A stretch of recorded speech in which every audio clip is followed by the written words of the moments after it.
The room was heavy with silence, broken only by the rapid-fire clicks of cameras and the occasional shuffle of papers. A congressional hearing is supposed to be orderly, a theater of civility. But anyone watching this one knew they were about to see something different. Kash Patel leaned into his microphone, his voice sharpened with confidence that bordered on arrogance. With a smirk that seemed rehearsed, he fired off a claim so brazen it left even some allies blinking in disbelief. Patel didn't just challenge the facts, he twisted them. He spoke of conspiracies, of hidden truths only he claimed to possess, weaving a narrative that was equal parts performance and provocation. Reporters scribbled furiously, sensing headline material. The air thickened. For Patel, this was his stage, his chance to dominate. And for a moment, it seemed like he might succeed. But across the table sat Jasmine Crockett, her posture composed, her expression unreadable. She didn't interrupt. She didn't flinch. She let Patel speak, let him bask in his own certainty. Her silence was not weakness. It was patience, the kind that makes opponents overplay their hand. Every second he talked, every exaggerated claim he threw into the room, was a rope he didn't realize he was tightening around his own career. Then Crockett leaned forward, the faintest trace of a smile tugging at her lips. Her voice was calm, measured, almost disarmingly soft. "Mr. Patel," she began, "you've made quite a series of accusations here today. But before you go further, perhaps we should make sure the record is clear." The tone shifted instantly. Gone was the one-sided monologue. What followed felt less like a hearing and more like the opening act of a trial, one where the prosecution had quietly assembled every piece of evidence before stepping into the room. Patel's eyes narrowed, sensing maybe for the first time that this wasn't going to be the easy performance he imagined. The cameras zoomed in. The audience leaned forward. And with the kind of composure that comes from absolute preparation, Jasmine Crockett signaled that she was ready to speak truth too. Power what Crockett pulled out next, as no one saw coming. Kash Patel wasn't just another witness at a congressional hearing. He was a figure who had built his entire reputation on loyalty to one man, one movement, and one narrative. Oh. To his supporters, he was the warrior willing to bend rules in service of a cause. To his critics, he was the architect of disinformation. A political operative who thrived in shadows, trading facts for spectacle. Every time Patel sat at a microphone, the stakes extended far beyond the room. He wasn't simply defending himself. He was defending a worldview, one where power meant control of the story, not accountability to the truth.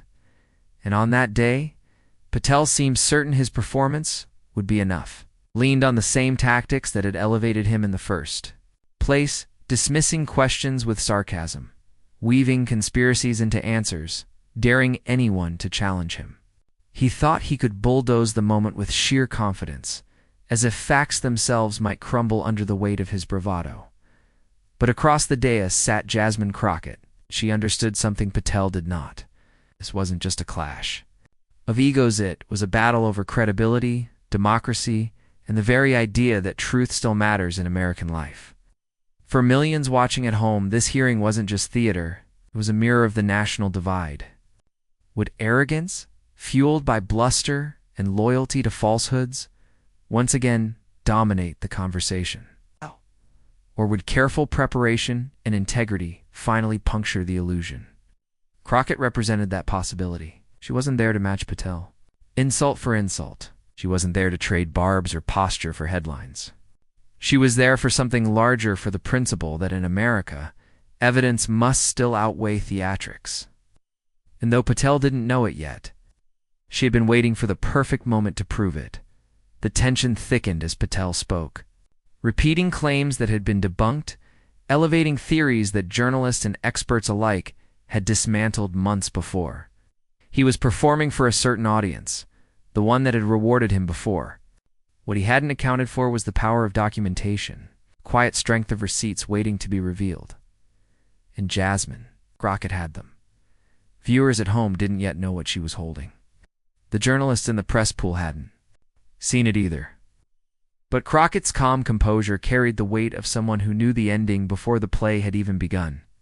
She wasn't rattled by Patel's performance because she had already secured the one thing. He couldn't out-talk. Undeniable proof. This was the moment where America leaned in. For some, the stakes were partisan. For others, they were deeply personal. Immigrant families who believed in fairness, young activists fighting for justice, citizens tired of being told lies disguised as politics, all of them were searching for validation in that hearing room. And Crockett, with her folder of carefully prepared documents, was about to deliver it. Patel continued speaking, his tone swelling with the confidence of a man certain he still controlled the narrative. But Crockett's stillness betrayed a different reality. The show was nearly over. To understand why this confrontation mattered, one must first understand Kash Patel himself. He was not a household name to most Americans until he attached himself to the orbit of Donald Trump. Before that, Patel was a government lawyer who moved quietly through the ranks. But once he found his way into Trump's inner circle, his trajectory shifted dramatically. No longer just a staffer, Patel became a trusted soldier in a war that blurred the line between politics and spectacle. Patel cultivated a reputation as combative, someone who relished the fight more than the facts. Colleagues noted his sharp elbows, his willingness to push narratives even when the evidence was thin. In Trump's world, this was not a liability, it was a qualification. Patel leaned into it with gusto. He was the loyalist who always had his leaders back, even if that meant contorting reality to fit a political need. From congressional investigations to high-profile media appearances, Patel thrived in controversy. He painted himself as the insider who knew the secrets others were too afraid to say out loud. He accused intelligence officials of conspiring against Trump. He questioned the legitimacy of investigations. And every time he did, he inched closer to fame within a movement that rewarded defiance above all else. But with that rise came contradictions. Patel positioned himself as a truth-teller, yet he often leaned on half-truths or outright distortions. He portrayed himself as a defender of transparency, even as he worked to shield allies from scrutiny. He claimed to fight for the people, while aligning himself with the most insular corners of power. To his critics, it was a performance designed not to illuminate, but to confuse, to overwhelm, to bully opponents into silence. And in the hearing room, that performance was on full display. Patel's demeanor was not one of humility or service, it was of superiority. He smirked when asked tough questions. He deflected with jokes that landed more like taunts. He wielded his microphone like a weapon, talking over those who challenged him, dismissing their concerns with the confidence of someone who believed consequences would never touch him. This arrogance was not accidental. It had been cultivated. Through years of reinforcement, each time Patel bent the truth and faced no repercussion, his swagger grew. Each time he stonewalled an investigator and walked away unscathed, he became more convinced of his invincibility.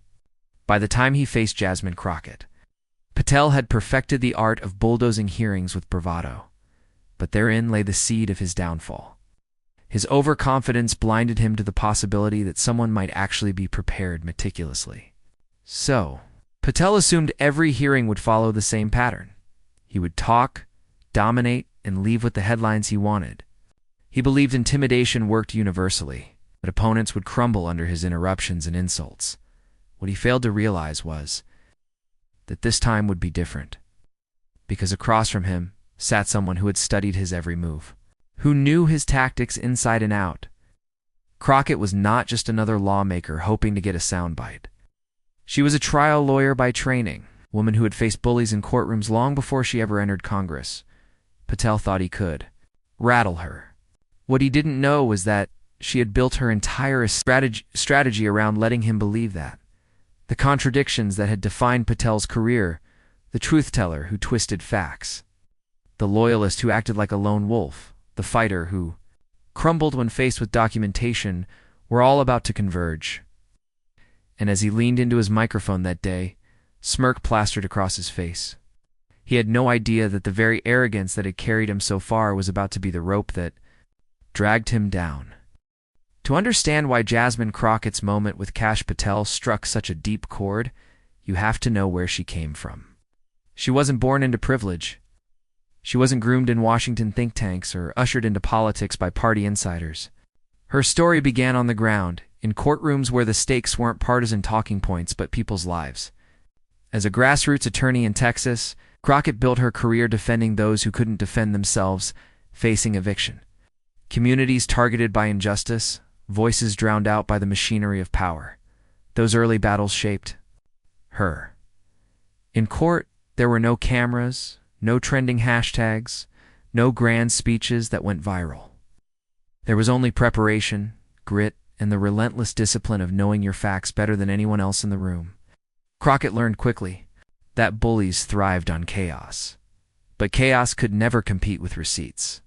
She walked into hearings the same way she walked into court, armed with evidence, clarity, and the composure of someone who had seen bluster 1,000 times before. When she ran for Congress, many underestimated her. She wasn't polished in the way political consultants advise. She didn't soften her tone or trim her edges for approval. She was unapologetically herself, sharp, direct, unwilling to bow to arrogance. That raw honesty didn't just win her a seat. It won her the trust of communities tired of being overlooked. To them, Crockett wasn't a career politician. It was proof that integrity, when paired with fearlessness, could still find a way into the halls of power. And once in Washington, she carried that same energy to the committee room. She didn't treat hearings as theater. She treated them as trials. Every witness was a defendant of sorts, every claim subject to cross-examination. While others prepared sound bites to get on the evening news, Crockett prepared binders-thick, detailed, evidence-laden binders. Her staff joked that she never walked into a room without a folder heavier than most people's briefcases. That was her edge. She didn't come with sound bites. She came with receipts. That discipline gave her a kind of power that Patel didn't recognize until it was too late. He had built his persona around commanding the room with presence, with performance. Crockett had built hers around disarming the room with precision. Where he relied on swagger, she relied on substance. Where he leaned on loyalty, she leaned on the truth. It was this difference in preparation that made her uniquely suited to counter Patel's tactics. She had seen men like him before, men who believed volume could replace logic, who thought intimidation could substitute for facts. In court, they were the lawyers who raised their voices when they ran out of arguments.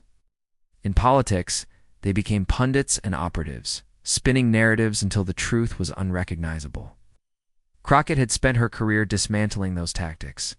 One fact at a time, her composure was not passive, it was strategy. She knew the power of letting an opponent talk, of letting them dig their own rhetorical grave, and then calmly laying down the evidence that sealed it. Watching Patel in that hearing was like déjà vu for Crocketton, another overconfident adversary who mistook arrogance for strength. And just like in court, she wasn't going to match his noise. She was going to let the silence after the evidence do the talking. The personal stakes for Crockett were also undeniable. As a black woman in Congress, she carried not only her own ambitions, but the weight of communities who saw themselves in her. She represented those who had been dismissed, spoken over, or told their voices didn't matter. At a committee table, she carried their stories with her. So when Patel smirked across the microphone, he wasn't just dismissing her, he was dismissing the millions of Americans who had placed their faith in her voice. That made her resolve unshakable. In that hearing, Crockett was not just another lawmaker. She was the culmination of a lifetime spent preparing for bullies who underestimated her. The folders stacked neatly in front of her weren't just papers. They were the embodiment of her strategy, her discipline, her refusal to be silenced. And Patel, lost in the sound of his own confidence, never saw it coming. She didn't raise her voice. She didn't trade insults. She simply waited for the right moment, the moment when arrogance would collide with evidence. And as Patel continued weaving his narrative, the time finally came. Crockett reached into her folder, the one she had carried in with quiet confidence, and pulled out the documents that would turn the hearing upside down. The air inside the hearing room thickened as Kash Patel leaned into his microphone again, his tone sharpening, his words tumbling out in rapid fire. He repeated the talking points that had become his trademark: accusations of bias, suggestions of conspiracies, claims that he alone had the inside track on the truth. Each sentence was crafted to provoke, to overwhelm, to sound unchallengeable. It was the same routine he had perfected for years: confident delivery, sweeping generalizations, and the unshakable smirk of someone who believed he owned the stage. But Jasmine Crockett wasn't swayed. She adjusted her glasses, glanced at her notes, and calmly began dismantling his claims. Point by point, assertion by assertion, she countered with precision. When Patel claimed that oversight committees had ignored evidence, Crockett replied with dates and documented hearings where those very issues had been addressed. When he declared that investigations were politically motivated, she coolly cited bipartisan votes and legal rulings that proved otherwise. Each response was measured, delivered without raised voice or theatrics, but sharp enough to cut through the fog Patel had tried to create. Patel's smirk began to falter. He interrupted her, raising his voice, trying to talk over her answers. The old tactics, the ones that had rattled so many before, suddenly seemed less effective. Crockett didn't bite. She didn't take the bait of confrontation. Instead, she let his interruptions hang in the air, then returned to her facts, her tone as steady as ever. The contrast was striking. Patel louder, more erratic. Crockett composed, deliberate, unshaken. The room began to sense the shift. Journalists in the press pool started tapping furiously on their phones, live-tweeting the clash. Whispers rippled across the chamber, aides leaning in to exchange hushed observations. The tension wasn't just between Patel and Crockett anymore, it was spilling outward, captured by cameras, dissected in real time across social media. Hashtags were forming even before the hearing ended. Patel grew more agitated, his frustration visible. He accused Crockett of twisting his words. He tried sarcasm, sneering that she didn't understand the complexities he was laying out. But every attempt to rattle her only highlighted the difference in their approaches. Crockett stayed, rooted in her preparation, drawing from the very binder that sat like a quiet weapon in front of her. Each time she spoke, her authority grew. Each time he lashed out, his credibility withered. By now, the audience knew something Patel didn't. He was losing control of the narrative. His voice rose, but his arguments thinned. Crockett's voice remained steady, her points landing harder. With each exchange, the clash had moved beyond words. It was about presence, demeanor. The unspoken battle between arrogance and composure. For Patel, the stage was slipping. For Crockett, the moment was arriving. She allowed just enough silence between her rebuttals to let the weight of his unraveling performance sink in. The cameras caught it all: the tightening of Patel's jaw, the restless shifting in his chair, the faint edge of desperation in his tone. The duel had escalated exactly as Crockett intended. Patel had talked himself into a corner, while she held something he couldn't outshout, couldn't dismiss, couldn't smirk away. She had let him spin his web. Now the time had come to cut through it with what he least expected. The hearing room had reached a fever pitch of tension. Patel's voice, once steady and dripping with overconfidence, had turned sharp, frantic, and defensive. Crockett sat across from him, calm as ever, her folder resting unopened on the desk like a secret weapon. For long minutes she had let him perform, let him sneer and posture, let him flood the room with noise. Now, with perfect timing, she leaned forward, opened her folder, and pulled out the first document. The shuffle of paper was louder than it had any right to be. It cut through Patel's monologue like a bell. Heads turned. Cameras zoomed in. Crockett didn't rush. She laid the document flat on the desk, adjusted her microphone, and then lifted it slowly, letting the moment build. "Mr. Patel," she said, her voice carrying the calm certainty of someone who already knows the answer to the question. "You've made several claims here today about what you knew when you knew it, and what was supposedly hidden from the American people. But according to this recorder-owned emails, that story doesn't hold." The room froze. Patel blinked, his confident mask cracking just slightly. He leaned back, squinting as if distance could blur the reality on the page. Crockett continued, flipping to the next sheet. Here is an email dated March 14th. In it, you acknowledge the very evidence you've denied knowledge of today. You didn't just know it, you circulated it. And here's another, dated March 22nd, in which you discuss strategies to discredit that evidence publicly. A low gasp rippled across the audience. Cameras clicked in staccato bursts. Aides scrambled for copies. Reporters exchanged wide-eyed glances. Patel shifted again in his chair, his fingers tightening around his pen, tapping against the desk in nervous rhythm. He tried to interject. "It's out of context," he stammered, his voice suddenly lacking its earlier polish. "You're mischaracterizing," but Crockett cut him off, not with volume, but with clarity. "Mr. Patel, these are your words. It's not mine, not an interpretation, not a theory. Your words preserved in black and white." She let the sentence hang in the air, the silence around it more powerful than any raised voice. Patel swallowed hard, searching for footing. His face, once glowing with smug composure, now flushed. His eyes darted toward his aides, but no help was coming. Crockett had the floor, and she wasn't letting it go. She lifted another page.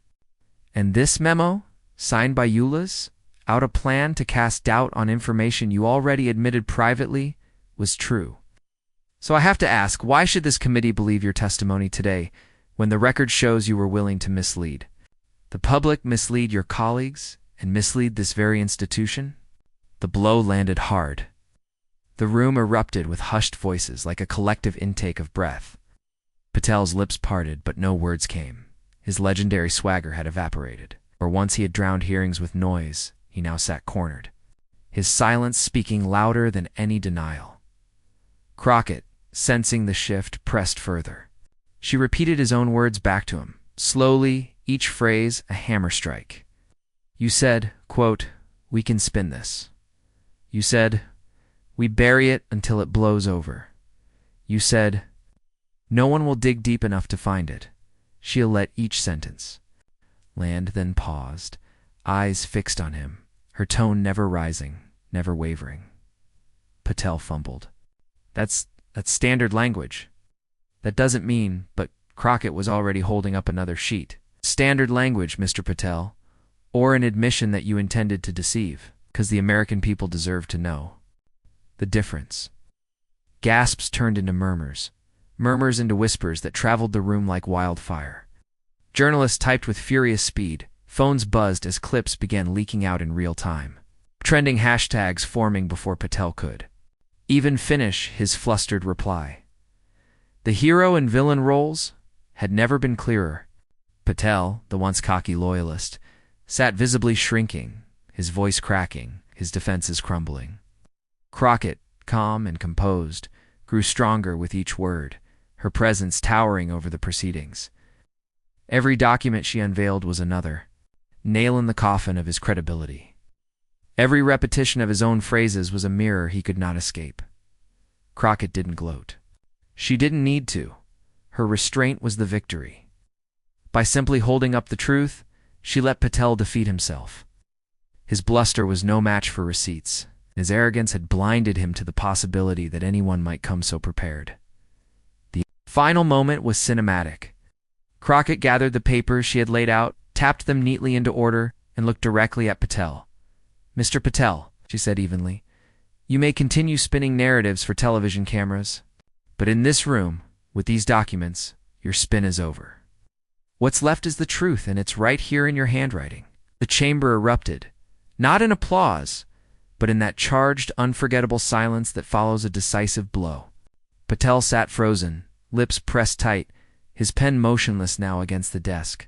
Crockett placed the folder down, leaned back in her chair, and let the weight of her words settle over the room. It was a mic drop without theatrics. It's the kind of takedown that didn't need volume because it had something more lethal, irrefutable evidence. And as the camera zoomed in on Patel's defeated expression, the whispers swelling to a roar outside the chamber made one thing clear: this moment would not be contained to the walls of Congress. By the time the hearing adjourned, the political theater inside the marble-walled chamber had already spilled, far beyond its walls. Within minutes, clips of Jasmine Crockett's takedown raced across Twitter. A single line, her devastating mic drop, was replayed, remixed, and subtitled into a dozen languages. Hashtags like hashtag Crockett exposed Patel, hashtag receipts DONT lie, and hashtag truth over Trump shot to the top of trending charts. TikTok lit up with rapid-fire edits. Crockett calmly sliding her documents across the table set against pulsing bass drops, Patel's stammer spliced into comedic loops. The hearing room's stunned silence turned into meme-worthy freeze frames. Gen Z creators crowned her the Dragon Slayer of Capitol Hill. Even Instagram Reels, usually dominated by lifestyle and travel, filled with reposts of Crockett's moment, accompanied by captions like, "When facts are louder than spin." News anchors couldn't ignore it. By evening, primetime segments replayed the confrontation in slow motion, dissecting Crockett's delivery like sports commentators analyzing a game-winning play. MSNBC called it a rare moment of truth in a sea of political theater. CNN labeled Patel's collapse a case study in arrogance, meeting accountability. Even Fox News, reluctant to give Crockett credit, could not hide Patel's flustered expression that had already become a viral GIF. Late-night hosts joined the pylon, Stephen Colbert joked. Kash Patel walked into that hearing thinking he was the prosecutor. But Jasmine Crockett reminded him he was just another defendant with no case. Jimmy Fallon turned Patel's stutter into a comedic beat drop, while Trevor Noah praised Crockett for what he called the art of the calm clapback. Patel, once a prized attack dog in Trump's orbit, suddenly found himself the internet's punching bag. Commentators questioned whether he could ever regain credibility after being publicly dismantled. Political blogs ran headlines like "Crockett ends Patel's career in 7 minutes," and "From power player to meme fodder, the fall of Kash Patel." But for Crockett, the shockwaves went in the opposite direction. Overnight, she became a household name far beyond her district. Grassroots groups hailed her as a new symbol of integrity and courage. Comment sections filled with messages of pride from immigrants, young voters, and women of color who saw themselves reflected in her poise. She didn't just win an argument. One viral tweet read, "She showed us that truth still has defenders." Ripple effects hit Washington hard. Lawmakers whispered about new investigations that might stem from the documents Crockett revealed. Committee chairs faced mounting pressure to revisit Patel's past testimonies. Donors flooded Crockett's campaign site, crashing servers as contributions poured in. Political strategists quietly admitted this was the kind of moment that could launch a national profile. By the next morning, pundits on both sides were forced to reckon with a new reality. Patel's brand of bluster, once tolerated as political theater, had been punctured on live television. Crockett's fearless display of preparation and conviction gave progressives a rallying point in an era where truth often felt drowned out by noise. But the real story wasn't just the memes, the hashtags, or the fundraising spikes. Beneath the viral laughter and applause was something deeper, something far more consequential. Because what happened in that hearing room wasn't just about Patel's downfall or Crockett's rise. It was a reflection of the struggle for America's very identity. And as the dust settled, one question lingered. Was this clash simply a viral moment, or was it the beginning of a larger reckoning? When the dust finally settled, Jasmine Crockett's confrontation with Kash Patel stood out as more than just a fiery exchange. It wasn't merely a clash between two individuals. It became a symbolic battle between truth and deception, dignity and arrogance. In the echo of her words, in the silence of Patel's collapse, the larger lesson was clear. When truth is armed with preparation and courage, it will always cut through the fog of lies. Crockett herself reframed the moment. She reminded colleagues and viewers that this wasn't personal, it was principled. The evidence she brought forward wasn't about embarrassing Patel for sport, but about defending democracy from being warped by falsehoods. In her closing remarks, she underlined that accountability isn't optional for those who seek power. It's the price of public trust. Her victory wasn't one of ego, but of integrity. Patel's downfall wasn't about one man stumbling. It was about arrogance meeting its natural consequence. His confidence had been built on bluster, on assuming that intimidation and repetition could outshine facts. But arrogance, Crockett demonstrated, is brittle. It collapses the moment it encounters someone armed with both truth and courage. For Crockett, the exchange crystallized something she had long believed, that dignity is not weakness, patience is not passivity. Throughout Patel's aggressive posturing, she had remained steady, her voice measured, her presence calm. That composure became her weapon. The louder Patel grew, the smaller he appeared. The quieter Crockett remained, the more commanding she became. In that contrast, viewers saw a timeless truth. Dignity always outshines arrogance. The resonance went far beyond politics. People watching from living rooms, classrooms, and offices saw a reflection of their own struggles, moments where arrogance tried to silence truth, where power tried to bully principle. Crockett Stand became a reminder that lies may dominate the stage for a while, but when the truth finally arrives, it doesn't whisper, it roars. This was about democracy itself. In an age when cynicism runs deep and faith in institutions feels fragile, Crockett Stand offered something rare. Proof that accountability is still possible, that justice can still break through the noise. Her actions suggested that democracy is not sustained by grand speeches or lofty promises, but by moments of courage where individuals choose truth over comfort, responsibility over convenience. And yet the moral was not just political, it was profoundly human. Every person who has ever been underestimated, every student ignored in class, every worker dismissed by a boss, every voice silenced in a meeting, saw themselves in Crockett's steadiness.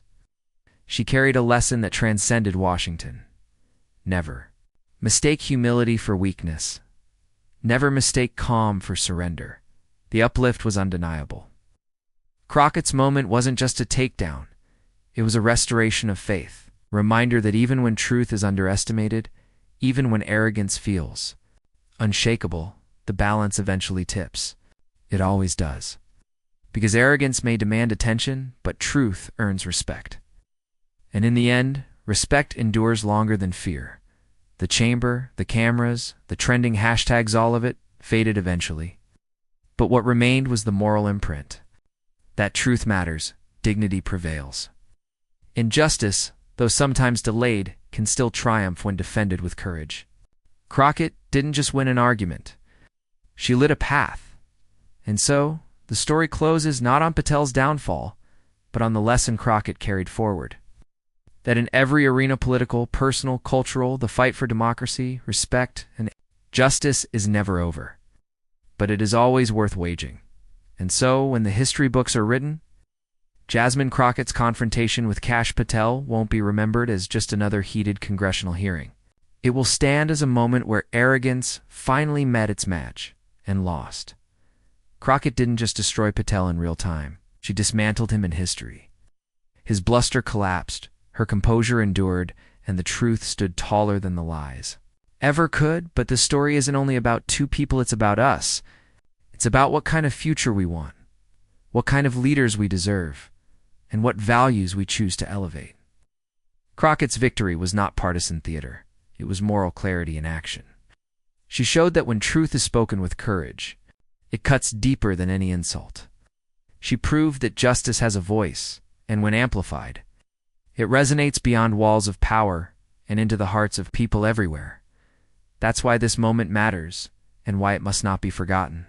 The audience, the viewers, the citizens, you, are part of this story, because democracy doesn't survive on its own. It survives when people like you stand on the side of dignity, truth, and justice. So here's the call. If you believe truth still matters, if you believe courage deserves to be celebrated, if you believe arrogance has no right to write history, then share this story. Subscribe to this channel. Be part of a community that refuses to let lies define the record and refuses to let arrogance drown out truth, because Crockett may have dropped the mic, but the echoes of her truth are only just beginning.